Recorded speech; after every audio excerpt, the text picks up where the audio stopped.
পাচ্ছ কি সবাই? জি ম্যাম। ওকে, যদি কোনো সমস্যা হয়, দেখতে পাচ্ছ না বা একটা স্লাইডে হ্যাং হয়ে আছে, এরকম কিছু হলে আমাকে একটু নোটিফাই করবে। হ্যাঁ,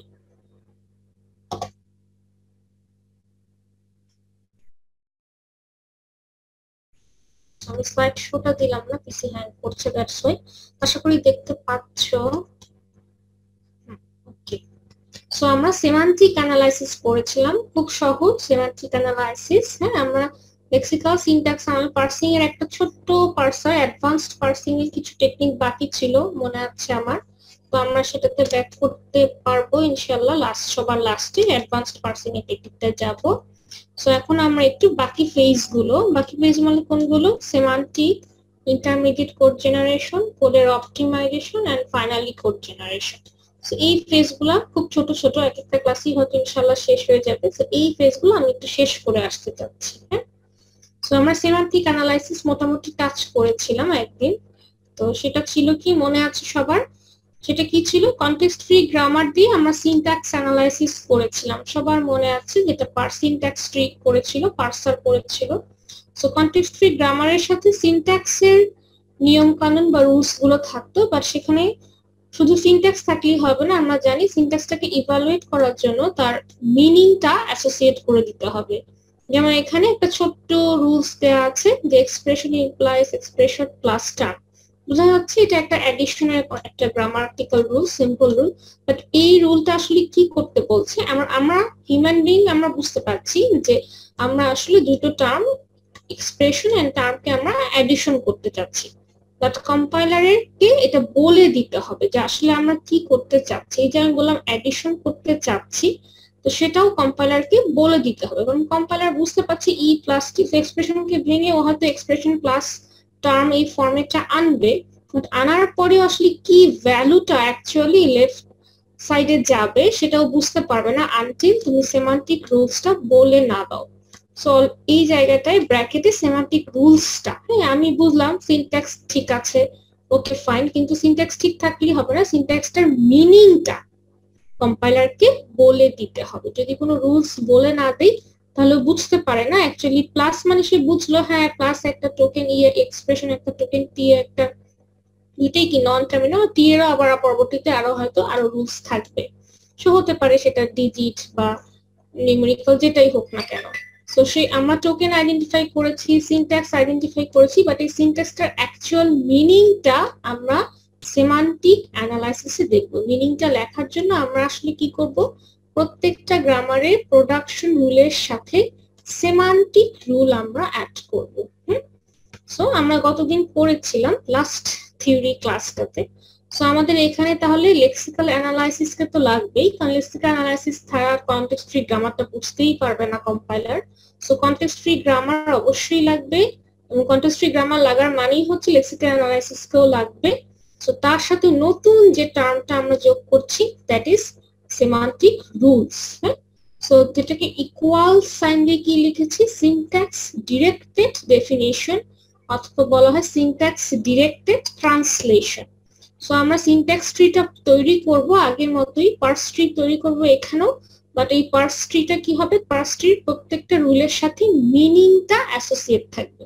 সেই মিনিং এর জন্য যে রুলগুলো অ্যাড করব সেই রুলগুলোকে বলা হয় সেমান্টিক। সেমান্টিক মানে কি?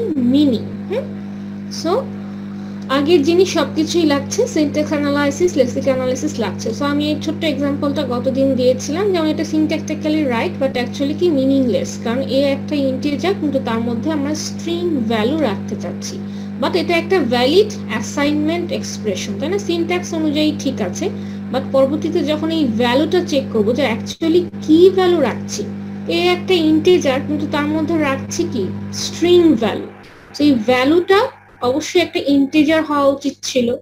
সো সিনট্যাক্স অ্যানালাইজার কিন্তু এটা ধরতে পারে না। সিনট্যাক্স অ্যানালাইজার চেক করে যে অ্যাসাইনমেন্ট এক্সপ্রেশনটা ঠিক আছে কিনা। হ্যাঁ, এখানে আইএনটি ইন্টিজার ডিক্লেয়ার করেছে, এখানে একটা ভেরিয়েবল আছে, এখানে ইকুয়াল সাইনটা আছে, গুড, এবং তারপরে একটা ভ্যালু আছে, গুড, এবং সেমিকোলন আছে, ফাইন। সো সিনট্যাক্স অনুযায়ী এই স্টেটমেন্টটা ওকে, আর সেমান্টিক অ্যানালাইজার যে এটা ডিসাইড করবে যে নো অ্যাকচুয়ালি সিনট্যাক্স ঠিক আছে বাট মিনিংটা ঠিক নাই, সো মিনিংটা এখানে ইন্টিজার হতে হবে। হ্যাঁ, সো আমরা দেখেছিলাম তো সেমান্টিক অ্যানালাইসিস শুধুমাত্র প্রত্যেকটা রুলের মিনিংই চেক করে না, মিনিং চেক করার সাথে সাথে আসলে এই কনসেপ্ট গুলো চলে আসে। হ্যাঁ, স্কোপ রিজলিউশন মনে আছে গতদিন আমরা সিম্বল টেবিল দিয়ে দেখেছিলাম, টাইপিং তো একটু আগেই দেখলাম, অ্যারের বাউন্ড চেকিং করা, হ্যাঁ আর অনেক কিছু, এই সবগুলোই আমরা কিন্তু বলেছিলাম। হ্যাঁ, টাইপ মিসম্যাচ, আনডিক্লেয়ার্ড ভেরিয়েবল বা বারবার ডিক্লেয়ার করা হয়েছে কিনা এটাও একটা ভুল, স্কোপের বাইরে চলে গিয়েছে কিনা। হ্যাঁ, so actual formal parameter mismatch হচ্ছে যখন কোনো ফাংশন কল করব। হ্যাঁ, সো হয়তো সব প্যারামিটারের নাম্বার অফ প্যারামিটার ঠিক আছে, টাইপ ঠিক আছে, বাট মিলছে না অ্যাকচুয়ালি, হ্যাঁ মিনিংটা ঠিক নাই। আমরা দেখবো সেগুলো সেমান্টিক এরর ক্যাচ করে। সো গতদিন আমরা এগুলো দেখেছিলাম, তোমাদের হয়তো অল্প অল্প মনে পড়ছে আশা করি। সেমান্টিক অ্যানালাইসিস তাহলে ফাংশন গুলো কি কি ছিল, টাইপ চেকিং করা, লেবেল চেকিং করা, যদিও লেবেলটা এখন মোটামুটি ইউজ হয় না। আরেকটা খুব ইম্পর্টেন্ট হচ্ছে ফ্লো কন্ট্রোল চেক করা, মানে স্কোপ রেজলিউশনটা ঠিক করা, মানে আমি যে কোডটা লিখছি কোডটা যেন কন্ট্রোলের মধ্যে থাকে, কন্ট্রোল স্ট্রাকচারের মধ্যে থাকে। কিরকম সেটা, যদি ব্রেক স্টেটমেন্টটা আমি যদি লুপের আউটসাইডে দিই তাহলে তো হলো না। ব্রেক মানে হচ্ছে ধরো লুপ থেকে ফোর্সফুলি আমি ব্রেক করতে চাচ্ছি, হয়তো লুপের পরের অংশ ব্রেকের পরে স্টেটমেন্ট গুলো আমি এক্সিকিউট করতে চাচ্ছি না based on some specific condition. So break স্টেটমেন্টটা তখন আমি অবশ্যই লুপের ভেতরে দিব, যদি লুপের বাইরে ব্রেকটা দেই সেটা কি কোনো মিনিংলেস। হ্যাঁ, সো এই যে মিনিং গুলো, হ্যাঁ শুধু কোড করে গেলেই তো হবে না, প্রত্যেকটা কোডের প্রত্যেকটা লাইনে কিন্তু মিনিং আছে। সো সেই মিনিং গুলো কম্পাইলারকে বলে দিতে হয়। সেমান্টিক অ্যানালাইসিস মানে খুব সহজেই এক অর্থে তোমার কাছে lexical analysis token find out করে দিয়েছে, কনটেক্সট ট্রি গ্রামার তোমাকে সিনট্যাক্স ট্রি তৈরি করে দিয়েছে, তুমি শুধু সিনট্যাক্স ট্রি তৈরি করা আছে, তুমি শুধু প্রত্যেকটা প্রোডাকশন রুলের সাথে সেমান্টিক রুল গুলো অ্যাড করে দিবে, আর কিছু না, যে মিনিংটা ঠিক আছে কিনা। তো কাজটা সহজ বাট কাজটা কিন্তু ভেরি ইম্পর্টেন্ট, খুবই ইম্পর্টেন্ট মিনিংটা। হ্যাঁ, অনর্থক কোড মানে কেউ যদি না বুঝে কোড করে তাহলে কোনো লাভ নাই, তাই না? সেটাই আসলে এখানে ফাইন্ড আউট করা ট্রাই করা হয়েছে। হ্যাঁ, সো টাইপ কাস্টিং, যেমন এখানে একটা এক্স হচ্ছে ফ্লোটিং পয়েন্ট প্যারামিটার, তারপর এখানে তুমি এক্স এর সাথে যখন তুমি 30 কে গুণ করছো, এই পাশে বা পাশে কিন্তু ফ্লোট কি একটা দশমিক ভ্যালু থাকতে পারে, তখন আসলে কি করা হয়, টাইপ কাস্টিংটা অটো করা হয়। তো এগুলো খুব সিম্পল এক্সাম্পল, দেখবা তোমাদের বইয়ে আরো এক্সাম্পল আছে সেমান্টিক অ্যানালাইসিস, বা আমরা এখন করতে গেলেও আরো দেখবো সেমান্টিক এরর, সো একটু দেখবো। So don't worry. সো এটা হচ্ছে সেমান্টিক অ্যানালাইসিসের দুটো পার্ট ছিল, আমরা এই পার্টটা দেখি নাই যে কিভাবে আমি সেমান্টিক রুলটা স্পেসিফাই করে দিব প্রোডাকশন রুলের সাথে। হ্যাঁ, সো এই পার্টটাকে বলা হয়, একটু আগেই বলেছি, সিনট্যাক্স ডিরেক্টেড ট্রান্সলেশন। হ্যাঁ, এটা আমরা দেখবো। সো গতদিন যেটা দেখেছিলাম আমি একটু পেছনের সাইডে আছে, আমরা পার্ট 2টা আগে পড়ে ফেলেছিলাম সহজ সেজন্য, তো তোমরা একটু লম্বা গ্যাপ হয়েছে, আমি একটু রিভিউ করে আসি। সেমান্টিক অ্যানালাইসিসে আমরা কি কি করতে পারি সেটা আমরা ভিজিট করেছিলাম। যেমন আমরা এরকম অনেকগুলো কোড দেখেছিলাম, হ্যাঁ ডিক্লেয়ার না করে ইউজ করলে, ভুল টাইপ ডিক্লেয়ার করলে, বা অ্যাসাইন করা হয়নি সেটাকে তুমি ইউজ করছো, ইনিশিয়ালাইজ করার আগে ইউজ করছো। হ্যাঁ, সেরকম অনেক কিছু আমরা টাইপ চেকিং ভুলগুলো দেখেছিলাম, স্কোপের ইনফরমেশন কিভাবে রাখতে হয়, হ্যাঁ সেগুলো আমরা দেখেছিলাম, সিম্বল টেবিল দিয়ে কিভাবে ক্যাচ করতে হয়। তো এগুলো আমরা দেখেছিলাম যে সেমান্টিক অ্যানালাইসিস কি কি কাজ করে, বাট কিভাবে করে, হাউ, সেই হাউটা আমরা আজকে দেখব। সো গতদিন ক্লাসে আমরা দেখেছিলাম যে সেমান্টিক অ্যানালাইসিসের ফাংশন গুলো, যে কি কি টাইপের প্রবলেম কে ও হ্যান্ডেল করে। সো সেই প্রবলেম গুলো আমরা দেখেছিলাম, যে কি কি টাইপের প্রবলেম কিভাবে করে সেটা আমরা দেখি নাই, হাউ হ্যান্ডেল করে সেটা আমরা দেখি নাই। সো এটা হ্যান্ডেল করার জন্য, ডিফারেন্ট টাইপের সেমান্টিক মিনিং গুলোকে হ্যান্ডেল করার জন্য আমরা সিম্বল টেবিলের সাহায্য নিয়েছিলাম, তোমাদের মনে আছে। এটা খুব সহজ ছিল, আশা করি আর রিভিউ করার দরকার নেই। তো তোমরা একটু গো থ্রু করবা, যা পড়িয়ে দিয়েছি সবই এখানে আছে, প্লাস আমি কিছু সাইটের লিংক দিব, সেটা দেখলে আরো থরোলি বর্ণনা পাবে। হ্যাঁ, শুধু স্লাইড না, আমি বইয়ে কোন পার্ট থেকে পড়েছি সেটাও দিয়ে দিব ইনশাআল্লাহ, আর যেগুলো আমি বিভিন্ন ওয়েবসাইট থেকে নিয়েছি সেটাও দিয়ে দিব। সো এটা হচ্ছে খুব সিম্পল ছিল, তোমাদের মনে আছে আশা করি। সো সেমান্টিক অ্যানালাইসিসে কি কি আমরা করতে পারি, বা সেমান্টিক অ্যানালাইসিসের ফাংশন গুলো আমরা দেখেছিলাম। এখন দেখবো যে সেমান্টিক অ্যানালাইসিস এই ফাংশন গুলো কিভাবে ইমপ্লিমেন্ট করে সেটা দেখবো, হাউ। কিভাবে আমি আমার মিনিংটাকে প্রোডাকশন রুলের সাথে অ্যাসোসিয়েট করব সেটা একটু দেখবো। তো একটু মন দিয়ে দেখো, কারো কি সমস্যা আছে এতক্ষণ যা বললাম, বা সিমান্টিক অ্যানালাইসিস অ্যাকচুয়ালি কি করে সেটা বুঝতে কি কারো প্রবলেম আছে? আচ্ছা, ধরে নিচ্ছি প্রবলেম নাই। তো প্রবলেম থাকলে আমরা নেক্সট ক্লাসও ডিসকাস করতে পারবো, ডোন্ট ওয়ারি। আমি তোমাদেরকে তো স্লাইডটা দেইনি, অনেকে হয়তো ভুলে গিয়েছো। তো একটু আবার আজকে দেখবা, খুব সহজ, কঠিন কিছু না। তো আমি সহজ করেই বলছি। সেমান্টিক অ্যানালাইসিস কারো কোনো প্রবলেম হওয়ার কথা না। সেমান্টিক অ্যানালাইসিস কোডের মিনিং চেক করবে, খুব সিম্পল ভাষায়। কোড আছে, সিনট্যাক্স ঠিক আছে, বাট প্রত্যেকটা স্টেটমেন্টের মিনিং চেক করবো যে আদৌ কি এটা কোনো মিনিংফুল স্টেটমেন্ট হলো কিনা। সেই মিনিংফুল স্টেটমেন্ট হলো কিনা এটা বোঝার জন্য আমরা যে ট্রান্সলেশন টেকনিক ইউজ করব সেটাকে বলা হয় সিনট্যাক্স ডিরেক্টেড ট্রান্সলেশন। খুব সহজ ভাষায়, যেমন এই ফর্মুলাটা, খুব এটা একদম মাথায় নিয়ে নিবা যে কন্টেক্সট ফ্রি গ্রামারের সাথে যখন আমরা সেমান্টিক রুলটা অ্যাড করব সেটাই আমাকে সিনট্যাক্স ডিরেক্টেড ট্রান্সলেশনটা বলে দেবে। সিনট্যাক্স আমরা চেক করব, but according to definition, according to meaning, some rules, যেটাকে বলবো আমরা সেমান্টিক রুলস। ওকে, সো একটু দেখি তাহলে কিভাবে আমরা রুলস এর সাথে আমরা মিনিং গুলো অ্যাড করব। হ্যাঁ, আচ্ছা, তার জন্য আমরা কিছু কিছু টার্মের সাথে আমাদের পরিচিত হতে হবে। হ্যাঁ, সেগুলোকে আমরা বলি যে অ্যাট্রিবিউট। সো অ্যাট্রিবিউট মানে প্রপার্টি, তোমরা আগে জানো। সো প্রত্যেকটা গ্রামারের রুলস এর সাথে, গ্রামার গুলোতে কি থাকে, নন টার্মিনাল, টার্মিনাল থাকে। সো গ্রামারের যে সিম্বল গুলো আছে তার সাথে আমরা কিছু অ্যাট্রিবিউট অ্যাড করব। যে অ্যাট্রিবিউট গুলো দিয়ে আমরা সেমান্টিক রুল গুলোকে বলবো। একটু দেখি, যেহেতু আমি সরাসরি থিওরি বললে তোমরা বুঝবা না।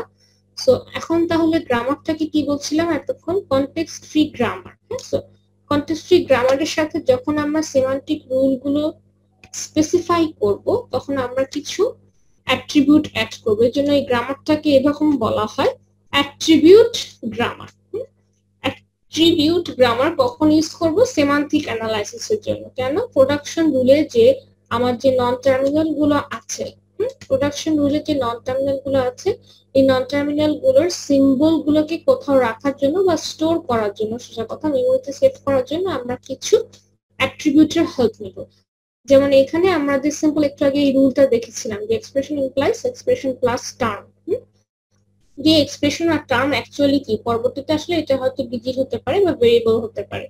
সো তাহলে এই ভ্যালু গুলাকে আসলে আমি কি করতে চাচ্ছি, এই যে কার্লি ব্রেসের মধ্যে আমরা কি করেছি, সেমান্টিক রুলটা লিখে দিয়েছি যে ই ডট ভ্যালু, এই ভ্যালু হচ্ছে অ্যাট্রিবিউট। তাহলে এই এক্সপ্রেশনের ভ্যালু আর টার্মের ভ্যালুকে আমরা আসলে কি করব, যোগ করব। যোগ করে তার ভ্যালুটা অ্যাসাইন করব তার লেফট সাইডে। ওকে, সো এই জিনিসটা আমরা কিন্তু ইয়াকে অলরেডি ডান, আমরা করেছি, তাই না?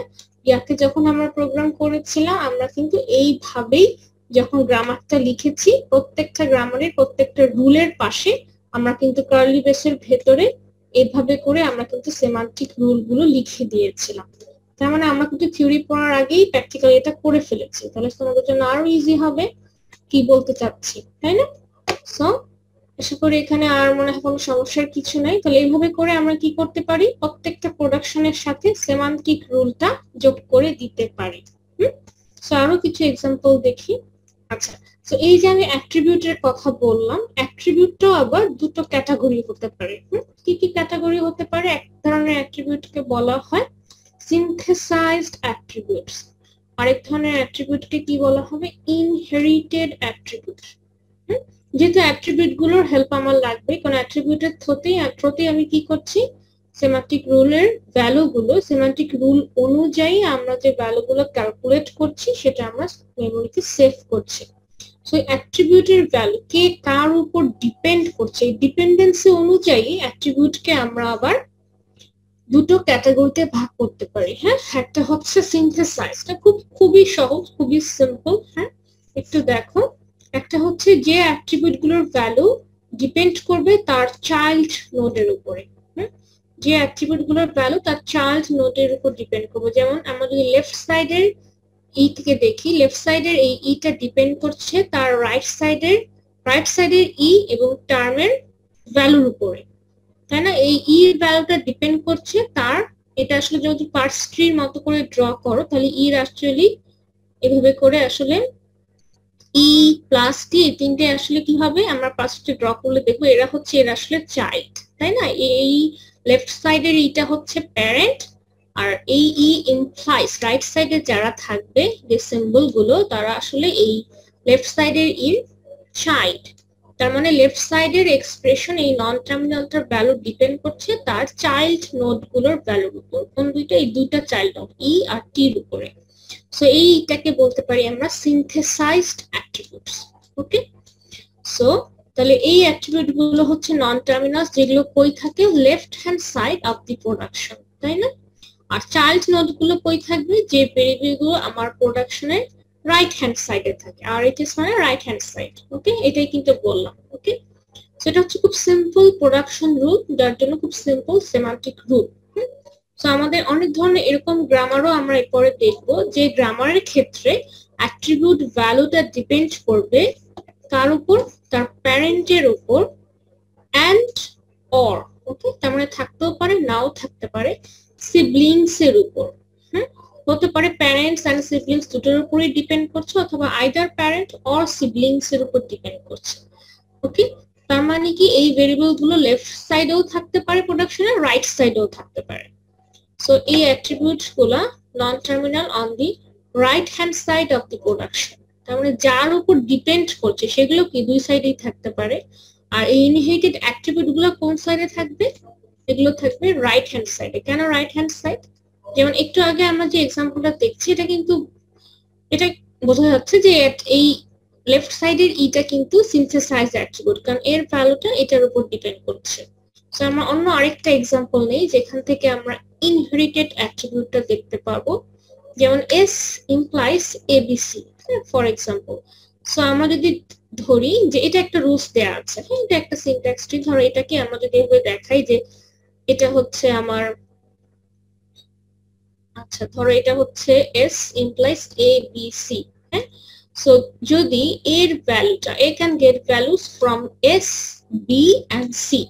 সো এই যে এই রুলসটা লিখলাম, রুলসটা সেমান্টিক রুলটা এখানে লেখা হয়নি। সো সেমান্টিক রুলটা যদি এরকম হয় যে আমার এর ভ্যালুটা, হ্যাঁ এর ভ্যালুটা ডিপেন্ড করছে কার কার উপরে? এস এর উপর ডিপেন্ড করছে, বি এর উপর ডিপেন্ড করছে, সি এর উপর ডিপেন্ড করছে, তাহলে এ কি ধরনের অ্যাট্রিবিউট? এ হচ্ছে ইনহেরিটেড অ্যাট্রিবিউট। সে প্যারেন্টস থেকে ইনহেরিট করতে পারে অথবা তার দুটো সিবলিংস থেকে। হ্যাঁ, গ্রিন নোটটাকে ধরো মনে করো এটা হচ্ছে আমার এ, এস হচ্ছে প্যারেন্ট, সেই পাশে ধরো বি আছে, বা যেটাকে তুমি ধরো এর ক্ষেত্রেও হতে পারে, সেটা বির ক্ষেত্রেও হতে পারে, সির ক্ষেত্রেও হতে পারে। ধরো এটা যদি আমার এ হয় ফর এক্সাম্পল, তাহলে দুই পাশে সিবলিংস কে বি আর সি হচ্ছে সিবলিংস।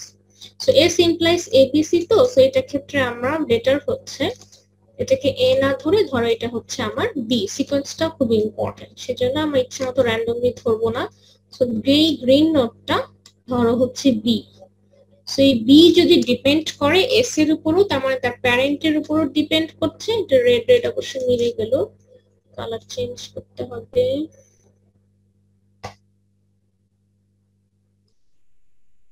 এটা হচ্ছে আমার এস, এটা হচ্ছে আমার এ। খুব সিম্পল, মানে খুবই ছোট ছোট জিনিস, কিন্তু একটু জানলেই পরীক্ষা করা যাবে। সো এই বি ডিপেন্ড করছে তার প্যারেন্ট এস এর উপর এবং তার দুটো সিবলিংস এর উপরে। সো এরকম ক্ষেত্রে বিটাকে বলবো ইনহেরিটেড অ্যাট্রিবিউট। ওকে, হ্যাঁ বলো।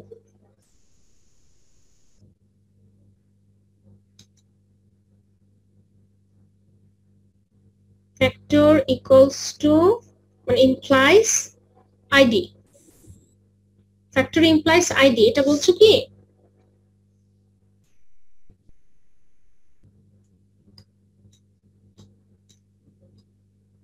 এটা ডিপেন্ড করছে তুমি সেমান্টিক রুলসটা কিভাবে লিখবা, মানে পুরোটাই ডিপেন্ড করছে তোমার সেমান্টিক রুলস এর উপরে। হ্যাঁ, মনে করো তুমি আমাকে রুলসটা বলো, এফ ইমপ্লাইজ বা ফ্যাক্টর আইডি, আর তার অথবা কি লিখেছো ব্র্যাকেট,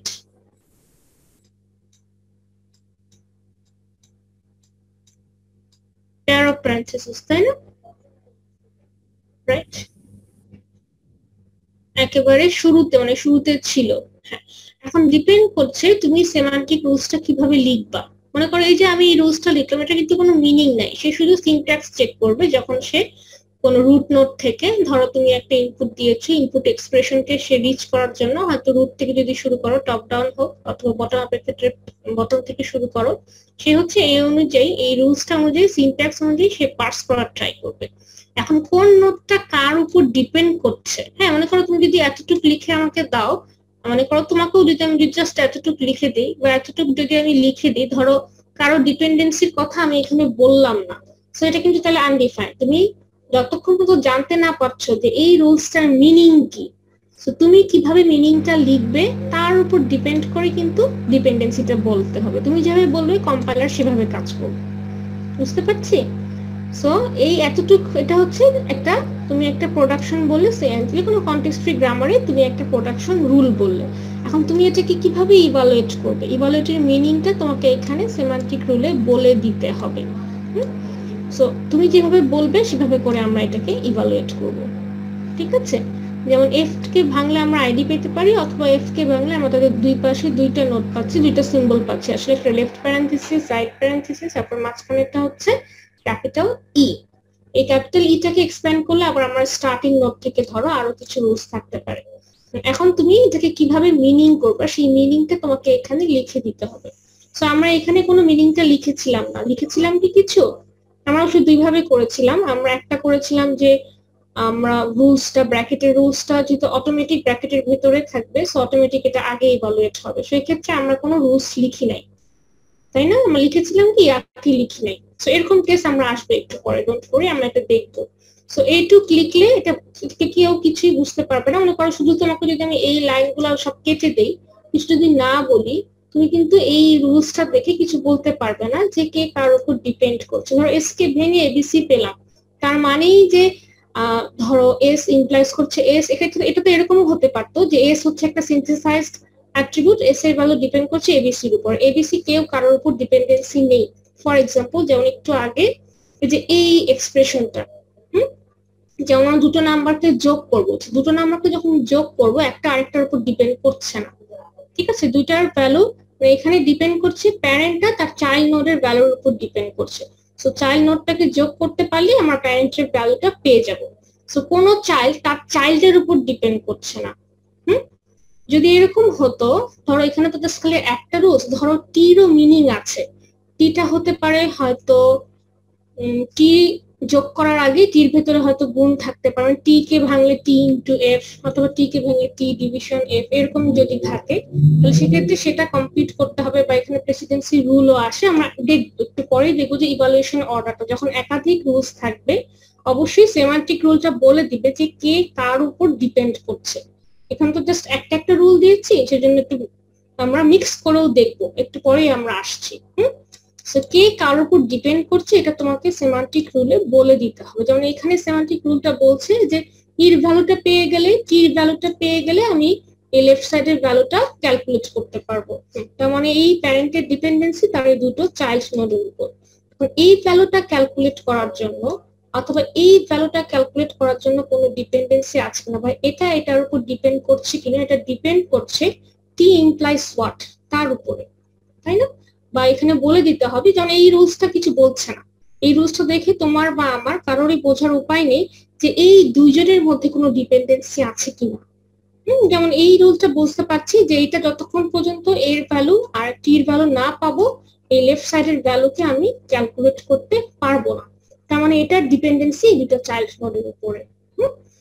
সো আমরা দেখবো একসাথে মিক্স আপ, যখন mix up dependency, mix up mixed attributes, যখন কোনো গ্রামারে একই সাথে সিনথেসাইজ থাকবে, একই সাথে ইনহেরিটেড অ্যাট্রিবিউটস থাকবে, তখন আমরা কিভাবে ইভালুয়েট করব, কোনটা আগে করব কোনটা পরে করব, এসব কিছু আমরা একটু পরে আসছি। একটু ওয়েট করি, আমরা আসছি।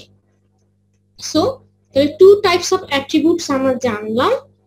দেন আরো কয়েকটা টার্ম একটু লাগবে, সেটা হচ্ছে S attributed syntax directed translation, আরেকটা হচ্ছে এল অ্যাট্রিবিউটেড সিনট্যাক্স ডিরেক্টেড ট্রান্সলেশন। হ্যাঁ, সেটা কিরকম? এস অ্যাট্রিবিউটেড মানে হচ্ছে যদি কোনো সিনট্যাক্স ডিরেক্টেড ট্রান্সলেশন, ধরো এরকম একটা কনটেক্সট ফ্রি গ্রামার দেওয়া হয়েছে যেখানে শুধুমাত্র অ্যাট্রিবিউট গুলো সিনথেসাইজড অ্যাট্রিবিউটস, শুধুমাত্র সিনথেসাইজড অ্যাট্রিবিউট যদি হয়, তখন সেই হোল গ্রামারটাকে বলবো S attributed syntax directed translation বা সিনট্যাক্স ডিরেক্টেড ডেফিনেশন এটাও বলা হয়। সো এস অ্যাট্রিবিউটেড গ্রামার মানে কি, যখন সবগুলো অ্যাট্রিবিউটই কিরকম হবে, সিনথেসাইজড অ্যাট্রিবিউট, সেখানে কোনো ইনহেরিটেড অ্যাট্রিবিউট গুলো থাকবে না। যে ইনহেরিটেড অ্যাট্রিবিউট গুলো কি, যখন কোনো চাইল্ডের ভ্যালু তার প্যারেন্টের উপর ডিপেন্ড করে বা তার সিবলিং এর ভ্যালুটাও এখানে আসবে, এরকম যদি থাকে, আমরা দেখবো এরকম এক্সাম্পল, এরকম যদি থাকে সো সেক্ষেত্রে সেগুলোকে বলে ইনহেরিটেড অ্যাট্রিবিউট। তো আমার কোনো গ্রামারে যদি এরকম থাকে যে এভরি কেসেই প্রত্যেকটা নোট কি করছে, তার চাইল্ডের উপর ডিপেন্ড করছে, মনে করো এই টপ রুট নোটটা তার এই 3টা চাইল্ডের উপর ডিপেন্ড করছে, আবার এই নোটটা আবার ডিপেন্ড করছে তার চাইল্ডের উপরে, তাহলে তখন আমরা কি করবো, সিম্পল বটম আপ পার্সিং করে গেলেই আমরা কি করব, প্যারেন্টে রিচ করতে পারবো। সো এরকম যদি কোনো কন্টেক্সট গ্রামার থাকে, যে গ্রামারের সবগুলো অ্যাট্রিবিউটই কিরকম হবে, সিনথেসাইজড অ্যাট্রিবিউট, তার মানে প্রত্যেকটা নোট অনলি শুধুমাত্র তার চাইল্ডের উপর ডিপেন্ড করছে, তাহলে সেক্ষেত্রে সেই গ্রামারটার একটা নাম আছে, কি নাম, এস অ্যাট্রিবিউটেড বলা হয়, এস অ্যাট্রিবিউটেড গ্রামার বলা হয়, বা S attributed syntax directed translation technique আমরা ইউজ করব, যেটাকে সাধারণত না অবশ্যই বটম আপ পার্সিং দিয়ে ইভালুয়েট করা হয়।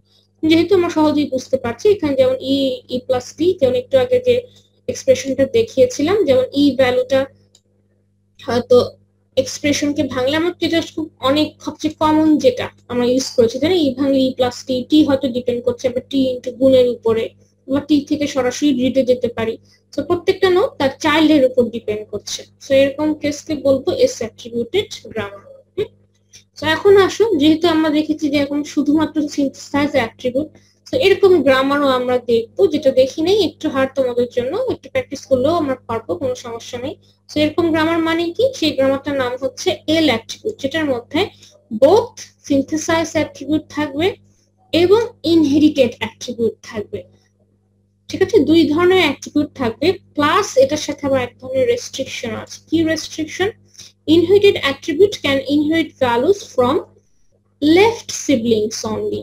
It is called as L attributed. তার মানে কি, দুই ধরনের অ্যাট্রিবিউট থাকবে, প্লাস একটা কন্ডিশন থাকবে যে যে ইনহেরিটেড অ্যাট্রিবিউট গুলো থাকবে, তারা তো আমরা দেখেছিলাম ইনহেরিটেড অ্যাট্রিবিউটের ডেফিনেশন কি, তারা প্যারেন্ট থেকেও ইনহেরিট করতে পারে, তার দুই পাশের চাইল্ড থেকেও ইনহেরিট করতে পারে, কিন্তু এল অ্যাট্রিবিউটেড গ্রামারের ক্ষেত্রে কি হবে, প্যারেন্ট থেকে পারবে এবং শুধুমাত্র কি পারবে, লেফট সিবলিংস থেকে পারবে, তার মানে রাইট সিবলিংস এর উপর ডিপেন্ডেন্সিটা থাকতে পারবে না। তার মানে বি ধরো ডিপেন্ড করতে পারে এস এর উপর, করতে পারে নো প্রবলেম, এ এর উপর ডিপেন্ড করতে পারে ওকে, কিন্তু রাইট সিবলিং কি, বি এর রাইটে কে আছে, সি, সি এর উপর ডিপেন্ড করতে পারবে না। আবার ধরো এ কার উপর ডিপেন্ড করতে পারবে, ধরো এ যদি একটা ইনহেরিটেড অ্যাট্রিবিউট হয়, ধরো এ, তাহলে এস এর উপর ডিপেন্ড করতে পারে এবং আর কারোর উপর ডিপেন্ড করতে পারবে না, কারণ বি আর সি দুটোই কি ওর রাইট সাইডে। সো এরকম গ্রামার আমরা সাধারণত এই দুই ক্যাটাগরির গ্রামারই আমরা দেখবো, যে একটা হচ্ছে খুব সিম্পল, শুধু সিনথেসাইজ অ্যাট্রিবিউট, আমরা আসলে এই ধরনের গ্রামার নিয়ে কাজ করেছি, যে সবগুলো অ্যাট্রিবিউটই কি সিনথেসাইজ অ্যাট্রিবিউট, বাট এর পাশাপাশি আরেক ধরনের, এটা এসটা হচ্ছে অনলি সিনথেসাইজড, আর এলটা হচ্ছে বোথ সিনথেসাইজড এবং ইনহেরিটেড অ্যাট্রিবিউট থাকবে, বাট তার মধ্যে একটা রেস্ট্রিকশন কি, যে ভ্যালুগুলো ইনহেরিট করতে পারবে শুধুমাত্র তার লেফট সিবলিং, প্যারেন্ট তো পারবেই, বাট শুধুমাত্র লেফট সিবলিং থেকে রাইট সিবলিং এর উপর ডিপেন্ডেন্সিটা থাকবে। তাহলে সেই ক্ষেত্রে, সেই ধরনের গ্রামারের ক্ষেত্রে যখন সিম্যান্টিক অ্যানালাইসিস ইভালুয়েট করবে, সিম্যান্টিক অ্যানালাইজার কি করবে, তখন ডেপথ ফার্স্ট সার্চ টেকনিকটা ইউজ করবে এবং লেফট টু রাইট পার্স করবে, আমরা এটা দেখবো এরকম, ডোন্ট ওয়ারি। বা তাহলে এস অ্যাট্রিবিউটেড আর এল অ্যাট্রিবিউটেডটা একটু মাথায় রাখবে, হ্যাঁ। সো সিম্যান্টিক অ্যাকশন গুলো সবসময় অ্যাজ ইউজুয়াল যেভাবে রাখা হয়, রুলের রাইট হ্যান্ড সাইডে লেখা হবে, যেমন এখানে এই রুলসটা বলে দেওয়া হয়েছে। সো সিম্যান্টিক রুলসটা এভাবে কার্লি ব্রেসের মধ্যে লেখা থাকতে পারে, অথবা আমরা দেখবো আরেকটা ফরম্যাট হচ্ছে, ভাবে করে মনে করো আমরা ধরে নিয়েছি যে এস এর ভ্যালু ডিপেন্ড করছে এবিসি এর উপর, তার মানে এসটা কিন্তু সিনথেসাইজড, ওকে। আর আমরা রিয়েল গ্রামার দিয়ে দেখবো, এখন জাস্ট খুব সিম্বলিক ভাবে দেখানো হয়েছে, আমরা রিয়েল গ্রামার দিয়ে আমরা দেখবো, ওকে। Then A can take values from S only, B can take values from S and A, C can get values from S A B. Okay, তো কোনো নন টার্মিনাল কিন্তু তার ভ্যালু দিতে পারবে না যে সিবলিংটা তার রাইটে আছে। ওকে, সো আমরা একটু জাস্ট টার্ম গুলোর সাথে জানলাম। তাহলে এস অ্যাট্রিবিউট আর এল অ্যাট্রিবিউটের মধ্যে কিন্তু একটু রিলেশন আছে, যে তাহলে কি, যেহেতু একটা ডেফিনেশন অনুযায়ী এটা যদি এস অ্যাট্রিবিউটেড হয়, then it is also L attributed as a definition encloses S attributed definition. যেহেতু এল এর ভিতরে সিনথেসাইজটাও থাকে, so L attributed syntax directed translation actually enclose করছে এস অ্যাট্রিবিউটেড সিনট্যাক্স ডিরেক্টেড ট্রান্সলেশনকে। খুব সিম্পল। আমরা একটু আগাই, যেমন এখানে একটা ছোট এক্সাম্পল দেয়া আছে। হ্যাঁ, তো এই এক্সাম্পলটা একটু খেয়াল করো। সো এখানে কি দেয়া আছে, দুটো দুটো p1 p2 মানে আসলে দুটো রুলস দেয়া আছে। হ্যাঁ, s implies mn, s implies mn মানে কি, দেখো এখানে mn লিখেছে কিন্তু তার মানে ধরো তুমি বোঝাতে চাচ্ছ m এর ভ্যালু আর n এর ভ্যালু যোগ করবে। সো mn মানে কি, তখন তুমি ধরে নিতে পারো পারো মনে হতে পারে আমাদের ও গুণ করবে, আসলে কিন্তু না। রুলসটার দিকে সবসময় তাকাতে হবে, রুলস যা বলবে আমার সেই অনুযায়ী কিন্তু গ্রামারটাকে পার্স করবো। পার্স মানে কি, পার্স করবো বলাটা ভুল হবে না, পার্সিং করার সময় মিনিংটাকে ইভালুয়েট করবো এই সেমান্টিক রুল অনুযায়ী। সেমান্টিক রুল কি বলছে, এস কে ভাঙলে আমরা এম পাবো এন পাবো, কিন্তু এস এর ভ্যালুটা ডিপেন্ড করছে কার উপরে, এম এর ভ্যালু এন এর ভ্যালু, এবং দুটোকে কি করতে হবে, যোগ করতে হবে, অ্যাডিশন করতে হবে। Okay fine. সো এখানে আরেকটা রুল আছে, একই গ্রামার, একটা গ্রামারের দুইটা রুল, যে এম আবার কার উপর ডিপেন্ড করছে। ফাইন, এম ডিপেন্ড করছে P M, M implies P Q. Okay, P Q দেখে কিছু বোঝার উপায় নেই, তুমি এই কার্লি ব্রেসের ভেতরে যে রুলসটা আছে সেদিকে তাকাও, যে এম এর ভ্যালু ডিপেন্ড করছে পি এর ভ্যালুর উপর ইনটু কির ভ্যালুর উপর, মানে পি এর ভ্যালু আর কির ভ্যালুকে গুণ করছে। ওকে ফাইন, এবং এন্ড পি এর ভ্যালু কার উপর ডিপেন্ড করছে, পি এর ভ্যালু আবার ডিপেন্ড করছে কিউর উপরে। তার মানে কি, দেখো তাহলে এটা কি ধরনের সিনট্যাক্স ডিরেক্টেড ট্রান্সলেশন টেকনিক আমরা এটা ইউজ করব, তো দেখতে হবে তাহলে এটা কি এস অ্যাট্রিবিউটেড নাকি এটা এল অ্যাট্রিবিউটেড, নাকি কোনোটার মধ্যেই গ্রামারটা পড়ছে না। সো এখানে একটা মাল্টিপল চয়েস দেয়া আছে, দেখো তো সবাই চিন্তা করো, ও অ্যাকসেপ্ট অবশ্যই এখানে লিখে দিয়েছে। আচ্ছা, সো একটু বোঝার ট্রাই করো। তাহলে আমরা ফার্স্টে চেক করি যেটা এস অ্যাট্রিবিউটেড কিনা। এস অ্যাট্রিবিউটেড না, বিকজ আমরা এই সেকেন্ড প্রোডাকশন রুলে যে সেমান্টিক রুলটা আছে এখানে দেখতেই পাচ্ছি যে পি তার সিবলিংস এর উপর ডিপেন্ড করছে। আবার কিভাবে ডিপেন্ড করছে, রাইট পার্টের উপর ডিপেন্ড করছে। তার মানে এটা কি, সিনথেসাইজ তো নাই, বুঝে গেলাম, এবং এটা এল অ্যাট্রিবিউটও না। এল অ্যাট্রিবিউট হওয়ার চান্স ছিল, কারণ এখানে সিনথেসাইজ অ্যাট্রিবিউটও আছে, ইনহিবিটেড অ্যাট্রিবিউটও আছে, কিন্তু এল অ্যাট্রিবিউটের কিন্তু ডেফিনেশন ছিল তার রাইট সিবলিং এর উপর ডিপেন্ড করতে পারবে না। যদি এটা হতো কিউ ডট ফাল ইকুয়াল টু পি ডট ফাল তাহলে ঠিক আছে। ওকে, তখন বলতাম যে এই গ্রামারটা এল অ্যাট্রিবিউটেড এসটিটি। ওকে, তাহলে কোন অপশনটা, P1 ইজ, আচ্ছা আলাদা আলাদা বলা হয়েছে এখানে, যে হোল গ্রামারটাকে না বলে যে স্পেসিফিক P1 টা এল অ্যাট্রিবিউটেড, কেন, but P2 is not L attributed. আচ্ছা, P1 টাকে বলছে এল অ্যাট্রিবিউটেড কারণ এস টা ডিপেন্ড করছে এম আর এন এর উপর। এম টা কি ধরনের অ্যাট্রিবিউট, এস তো বুঝতে পারলাম সিনথেসাইজ, এম টা কি ধরনের অ্যাট্রিবিউট, এম হচ্ছে তার চাইল্ডের উপর ডিপেন্ড করছে পি কিউ, আর এন টা কি ধরনের অ্যাট্রিবিউট। আচ্ছা, এন এর ডিপেন্ডেন্সিটা কিন্তু এখানে দেয়া হয়নি, যেহেতু কিছু দেয়া হয়নি ধরে নিচ্ছি এর কারোর উপর ডিপেন্ডেন্সি নাই। ওকে, সো সেই ক্ষেত্রে এটাকে ধরে নেওয়া হচ্ছে, এটা ধরে নিচ্ছে আমরা, যখন কোনো ডিপেন্ডেন্সি বলা না থাকবে ওকে ফাইন, তখন এটা ধরে নিতে হবে, যেহেতু এটা কিছু বলা নাই সো তাহলে এটাকে নিয়ে ভাবারও দরকার নেই, যেহেতু এই অ্যাট্রিবিউট যে দুটো ডিপেন্ডেন্সি আছে তারা কি করছে, শুধুমাত্র তার চাইল্ডের উপর ডিপেন্ড করছে।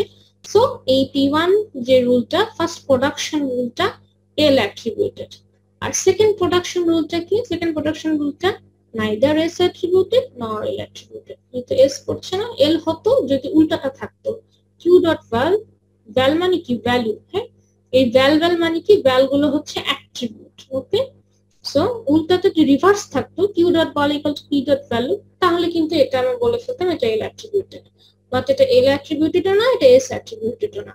সো অপশন গুলোর মধ্যে কিন্তু সিটা হচ্ছে রাইট। হ্যাঁ, সেরকম অনেক এক্সাম্পল তোমাদের বইয়ে আছে, সো একটু দেখবা যে কে কার উপর ডিপেন্ডস করছে, ডিপেন্ডেন্সি অনুযায়ী, অ্যাট্রিবিউট গুলোর ডিপেন্ডেন্সি অনুযায়ী গ্রামার গুলোকে আমরা এভাবে ক্লাসিফাই করতে পারি। সেই ক্লাসিফিকেশনটা কেন দরকার, খুবই দরকার। কেন দরকার বলতো, আমি কিভাবে যখন আমরা অ্যারিথমেটিক এক্সপ্রেশনটা ক্যালকুলেট করব বা এই পার্সটা ড্র করে দিলাম, এই পার্সটি থেকে যখন আমরা কোনো রেজাল্ট ক্যালকুলেট করতে যাব তখন ইভালুয়েশনটা কিরকম হবে সেটা কিন্তু ইম্পর্টেন্ট। ডিপেন্ডেন্সিটা না বুঝলে আমরা কিন্তু ইভালুয়েশন করতে পারবো না। আমরা দেখবো এরকম আর একটু আগে আস্তে আস্তে আমরা একদম রিয়েল এক্সাম্পল দিয়ে দেখবো, তখন বুঝবো যে ইভালুয়েশন অর্ডারটা ইম্পর্টেন্ট। আর ইভালুয়েশন অর্ডারটা, অর্ডার মানে কি কোনটা আগে করবো, যদি বোথের উপর ডিপেন্ড করে সেটা হলে তো প্রবলেম হয়ে যাবে, তাই না?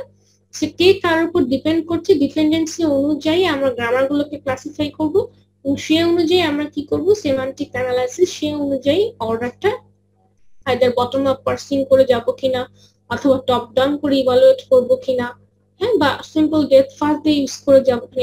এটা কিন্তু পার্সিং টেকনিক না, এটা হচ্ছে সেমান্টিক অ্যানালাইজার যখন মিনিংটা ক্যালকুলেট করবে, মিনিং এক্সপ্রেশনের ভ্যালু ক্যালকুলেট করতে যাবে, তখন ভ্যালু ক্যালকুলেট করার সময় ইভালুয়েশনের অর্ডারটা কিরকম হবে। ঠিক আছে, ইভালুয়েশনের অর্ডার। ওকে, এটার সাথে কিন্তু পার্সিং এর টেকনিকটাকে মিলাবো না, যেটা টপ ডাউন পার্সিং নাকি বটম আপ পার্সিং সেটা না। পার্সিং কি করবে, পার্সিং টপ ডাউন আর বটম আপ অনুযায়ী পার্সার তোমাকে পার্স ট্রিটা তৈরি করে দিবে। পার্স ট্রি তৈরি করে বলবে যে হ্যাঁ এটা সিনট্যাক্স ঠিক আছে কিনা।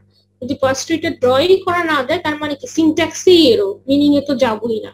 যখন পার্স ট্রিটা ড্র করে দিবে তখন তোকে দেখতে হবে যে এই যে পার্স ট্রি ড্র করলাম, এখন দেখতে হবে যে আসলেই প্রত্যেকটা নোডের আসলে মিনিং ঠিক আছে কিনা। আমরা আগাই, আমরা দেখতে দেখতে বুঝতে পারবো। সো আমরা এরকম একটা ছোট্ট এক্সাম্পল নেই, এখানে একটা ছোট্ট এক্সাম্পল যেমন এখানে দেওয়া ছিল, আরো বড় বড় এক্সাম্পল আমরা দেখবো। হ্যাঁ, চলো একটু আগাই, ধরতে পারছো কিনা। আরো কি কোশ্চেন আছে, আমি আপনাকে বলে যাচ্ছি, বুঝতে পারছো কি? জি ম্যাম।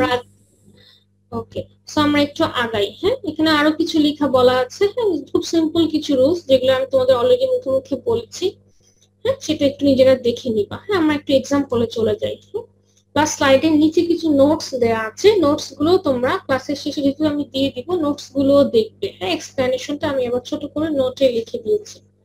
আচ্ছা, সো এখানে মনে করো একটা ছোট্ট এক্সাম্পল দেওয়া আছে, খুব সিম্পল, এটা হচ্ছে সবচেয়ে সিম্পলেস্ট এক্সাম্পল, বারবার আমরা এটা লেবেল করেছি। তো ছোট এক্সাম্পল দিয়ে আমরা শুরু করি। সিম্পল অ্যারিথমেটিক যোগ আর মাল্টিপ্লিকেশনের রুলস দেওয়া আছে, এটা হচ্ছে গ্রামার। আর এটা কি, এটা হচ্ছে ইন্টিজার লিটারাল। ইন্টিজার লিটারাল মানে কি, এটা ইন্টিজার, এটা হতে পারে, এটা ডেসিমাল নাম্বার হতে পারে, এটা অক্টাল হতে পারে, হ্যাঁ, অথবা এটা হেক্সাডেসিমাল হতে পারে, বাট এটা হচ্ছে ইন্টিজার লিটারাল, মানে একটা ইন্টিজার। ওকে, সো তাহলে এখন যদি গ্রামারটা দেয়া ছিল, গ্রামারের সাথে এখন ধরে নাও রুলস গুলো দেয়া আছে।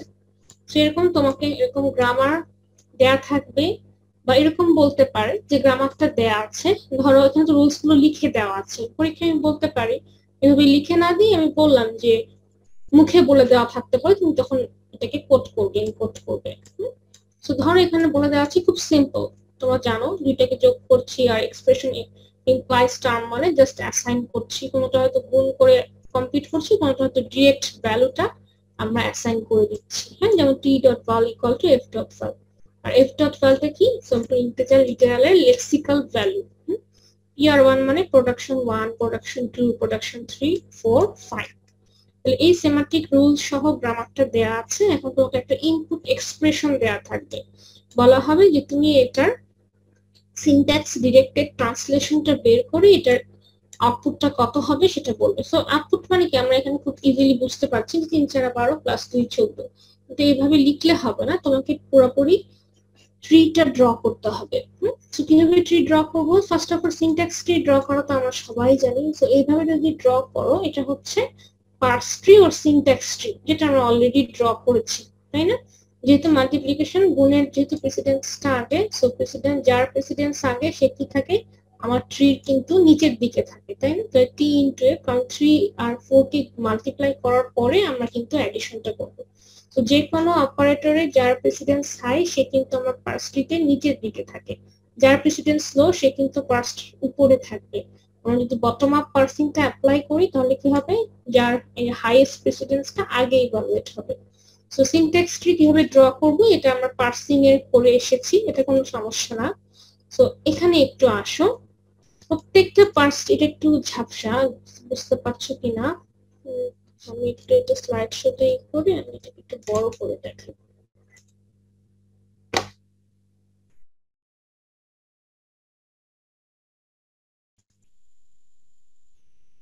একটু ঝাপসা দেখি, তোমাদের বইয়ে যা ক্লিয়ার ছবি পাবে। হ্যাঁ, তো আগের ট্রিটাই কিন্তু আছে, খেয়াল করো, ই এক্সপ্রেশন, দুটো চাইল্ড, ই প্লাস টি, দেন এক্সপ্রেশনকে ভাঙলে টার্ম, টার্মকে ভাঙলে ফ্যাক্টর। কিভাবে ভেঙেছি এটা কিন্তু রুলস অনুযায়ী, আমি ইচ্ছা মতো ভাঙিনি, গ্রামারের যে রুলস দেওয়া ছিল রুলস অনুযায়ী পার্স ট্রিটা ড্র করা হয়েছে। আচ্ছা, এখন দেখো প্রত্যেকটা নোডের পাশে তার সেমান্টিক ভ্যালুটা লেখা হয়েছে। সো সেমান্টিক ভ্যালুটা আমি কিভাবে ক্যালকুলেট করব? হ্যাঁ, সো এখানে যে টেকনিকটা আমরা ইউজ করেছি, সো দেখো এখানে সেমান্টিক অ্যানালাইসিস এসটিটি ড্র করার জন্য এই যে একটা অ্যারো দেওয়া হয়েছে, সেই অ্যারোটা অপশনাল। এই অ্যারোটা হচ্ছে তোমাদের দেখানো হয়েছে যে কিভাবে সেমান্টিক অ্যানালাইজার ইভালুয়েট করবে। তো ফার্স্ট অফ অল দেখো, ই কে ভাঙলে ই প্লাস টি, সো এর ভ্যালু কি পাবো আমরা? না, পাবো না। এই পাশে সেকেন্ড লেভেলটাতে আসো, এই এর ভ্যালু পাবো না, এই টির ভ্যালু পাবো না। সো এই ভ্যালু পাওয়ার জন্য আমাকে নিচ পর্যন্ত যেতে হয়েছে। সো আমরা এই দিক থেকে যাই একদম নিচ পর্যন্ত, যে এফ এ যে আমরা তার ভ্যালুটা পেয়েছি 2। তার মানে কি টি dot value equal to F dot value equal to 2। দেন আমরা এখানে লিখতে পারি তাহলে E dot value equal to 2। দেন এটার ভ্যালু কি লিখতে পারবো? না, পারবো না। সো তার জন্য আমাকে কি করতে হচ্ছে, এই পাশ দিয়ে এসে, আচ্ছা প্লাস সাইন দেখতে পাচ্ছি, সো এটার এই টিটার রেজাল্ট আমাকে জানতে হবে। তো এই টিটার রেজাল্ট জানার জন্য তাহলে কি এর দুটো চাইল্ডের যাই, এই চাইল্ডের যে কোনো এটা তো আগে দিতে পারো, যে আমরা এখান দিয়ে যে এখানে গেলাম, তারপরে এখানে টিএফ থেকে 3 পেলাম, গুণ করে 4টাকে আনলাম, সাথে সাথে কি করবো, প্রত্যেকটা নোডে তার সেমান্টিক ভ্যালুটা লিখবো। যেমন এফ ডট ভ্যালু, এটার ভ্যালু কত? 3। এই টিটার ভ্যালু কত? এখান থেকে ডিরেক্ট আসছে 3। তাহলে এই এফ টার ভ্যালু কত? এফ ডট ভ্যালু, প্রত্যেকটা নন টার্মিনালকে ডট দিয়ে ভ্যালু লিখবে। এই ভ্যালু না ভ্যাল কি লিখবে এটা ডিপেন্ড করবে তোমাকে রুলে যে অ্যাট্রিবিউটটা লেখা থাকবে সেই অ্যাট্রিবিউটটাই লিখতে হবে। সো তারপরে যেটা, হ্যাঁ বলো।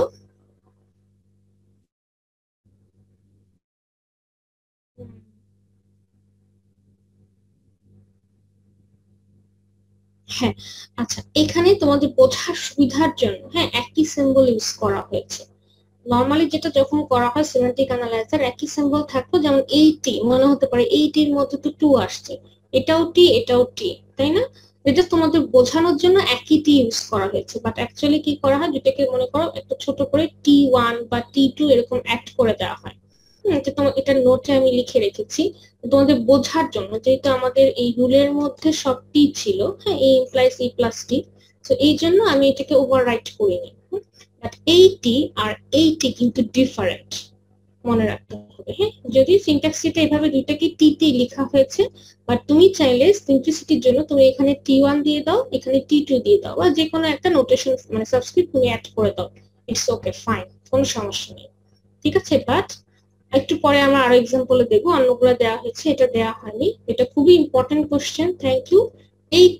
এইটি কিন্তু সেম না, বি কেয়ারফুল, ওকে। সো এইটির মধ্যে 2 যাচ্ছে আর এইটির মধ্যে কিন্তু 3 যাচ্ছে, দুটাকে একই সিম্বল দিয়ে মানে ছবিতে দেখানো হয়েছে, বিকজ যেহেতু রুলস অনুযায়ী যখন আমরা পার্সট্রিটে ড্র করেছিলাম, যেহেতু ই কে ভেঙে এই প্লাস টি দেন এই টি এফ, সো এখানে টি ছিল দেখে আর ওটাকে চেঞ্জ করা হয়নি ছবিতে, জাস্ট তুমি তোমার সুবিধার জন্য তুমি যদি T1 T2 লিখো ইটস ফাইন। তো এখানে যখন তুমি T1 ধরো এখানে T2 লিখো, ধরো টি কে ভাঙলে এই পাশে ধরো তুমি T1 ইন্টু এফ পেলা, বা এখানে T2 দিলা, তোমার সুবিধা মতো তুমি ডিফারেন্ট সাবস্ক্রিপ্ট অ্যাড করে দিবা, ইটস ফাইন। বাট অবশ্যই খেয়াল রাখবা এইটি কিন্তু সেম না, অবশ্যই না, ডিফারেন্ট দেখতেই পাচ্ছি আমরা।